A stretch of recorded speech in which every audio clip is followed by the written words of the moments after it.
మన Lankasagar cross road దగ్గర ఉన్నాం అనమాట. అక్కడ నుంచి ఇది ఉంది కదా, లెఫ్ట్ సైడ్కి వెళ్ళిపోవాలి. సత్తుపల్లి నుంచి వస్తే లెఫ్ట్ సైడ్కి వెళ్ళాలి, విఎం మంజర్ నుంచి వస్తే రైట్ సైడ్కి వెళ్ళాలన్నమాట.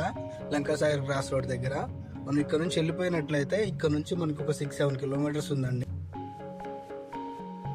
అండ్ మనం మొత్తానికి అయితే లంకాసాగర్ డ్యామ్ దగ్గరికి వచ్చామన్నమాట. ఇప్పుడు మీకు లెఫ్ట్ సైడ్ లో కనిపిస్తుందంతా లంకాసాగర్ డ్యామ్ సాగునీరండి. ఇది ఎన్నో విధాలుగా రైతులకు వినియోగిస్తున్నారనమాట. ఎప్పటి నుంచో మనం ఇక్కడ రావాలనుకుంటున్నాం కానీ టైం కుదరక ఎప్పుడు రావట్లేదు. ఈసారి మీకు చూపించాలని ఆలోచనతో ఇక్కడికి రావడం జరిగింది. ఎంతో మంది ప్రజలు దీన్ని సాగునీరు కోసం మరియు త్రాగునీరు కోసం ఎన్నో రోజులుగా ఎన్నో సంవత్సరాలుగా వీటిని వినియోగిస్తున్నారనమాట. ఇది అడవిమల్లల గ్రామంలో పెనుబల్లి మండలంలో ఉందండి. ఎంతో మందికి ఉపయోగపడుతుంది అనమాట. దీని విస్తీర్ణం వచ్చేసి 7,353 ఎకరాలండి.